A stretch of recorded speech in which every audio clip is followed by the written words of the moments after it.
5 seconds. Start.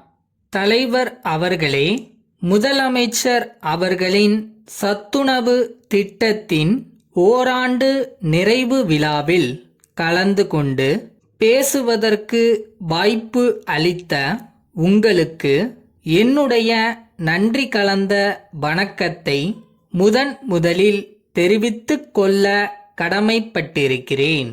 இவ்விழாவில் எனக்கு முன்பு பேசிய நண்பர்கள் பலர் இந்த திட்டத்தினால் ஏற்படும் பல்வேறு நன்மைகளை பற்றி விளக்கமாக எடுத்து கூறினார்கள். எனினும் என்னுடைய ஒன்றிரண்டு கருத்துக்களையும் இங்கே எடுத்துச் சொல்வது பொருத்தமாக இருக்குமென்று கருதுகிறேன்.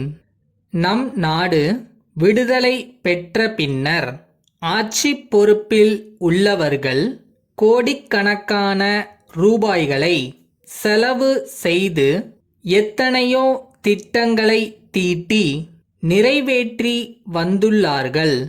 பெரிய பெரிய அணைக்கட்டு திட்டங்களை நிறைவேற்றியதன் காரணமாகவும் ஏரிகள், குளங்கள் முதலியவற்றை பழுது பார்த்து செப்பனிட்டதன் காரணமாகவும் புதிய கிணறுகள் பலவற்றை ஏற்படுத்தி கொடுத்ததன் காரணமாகவும் லட்சக்கணக்கான ஏக்கரா நிலங்களுக்கு பாசன வசதி ஏற்பட்டு அதன் மூலமாக உணவு தானியங்களின் உற்பத்தி பெருகி வந்துள்ளது.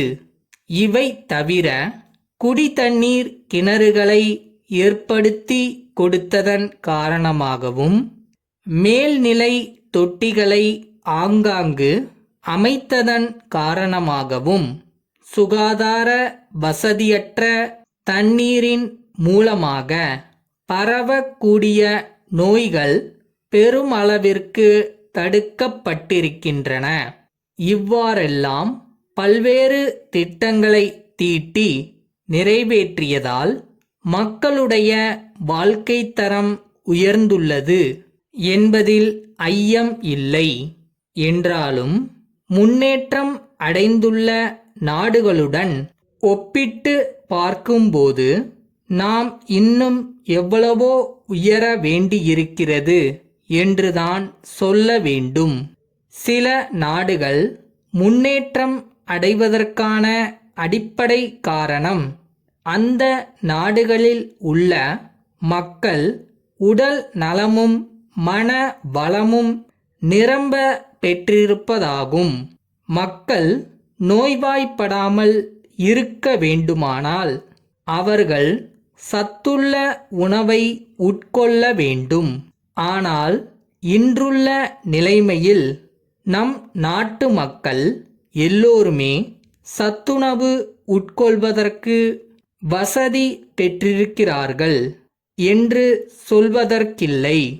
வறுமை கோட்டிற்கு கீழே உள்ளவர்கள் ஏதோ ஓரளவு உணவு உட்கொள்கிறார்களே தவிர சத்துள்ள உணவை தான் உட்கொள்கிறார்கள் என்று சொல்ல முடியாது.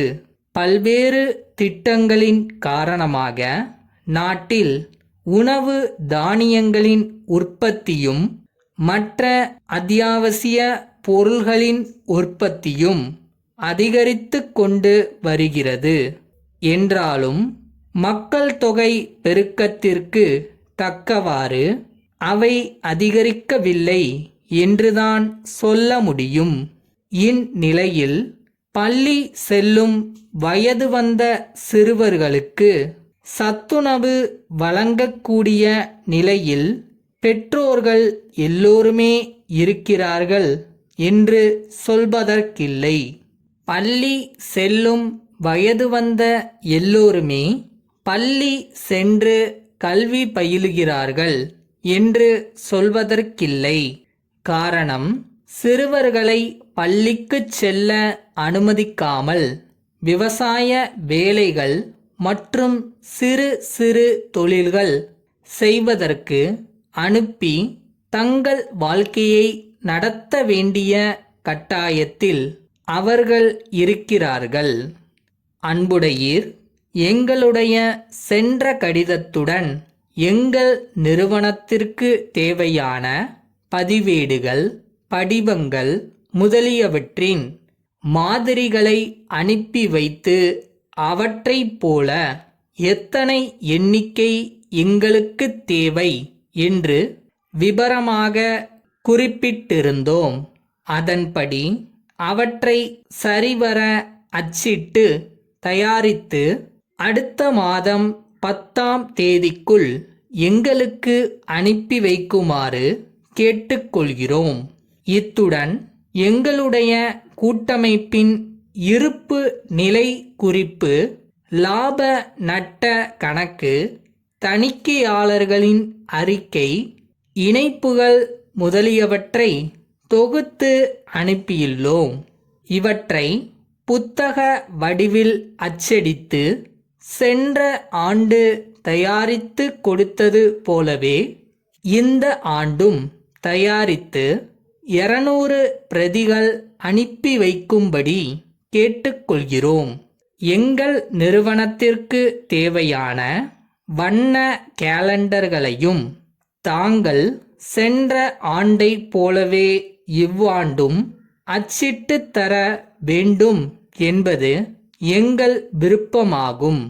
சென்ற ஆண்டு நீங்கள் தயாரித்து அளித்தவை சிறந்த முறையில் அமைந்திருப்பதாக எங்கள் வாடிக்கையாளர்கள் பலரும் தெரிவித்தார்கள் என்பதை மகிழ்ச்சியுடன் தெரிவித்துக் கொள்கிறோம். படங்கள், இயற்கை காட்சிகள் ஆகியவற்றின் மாதிரிகளை அனுப்பவும். தங்கள் நம்பிக்கையுள்ள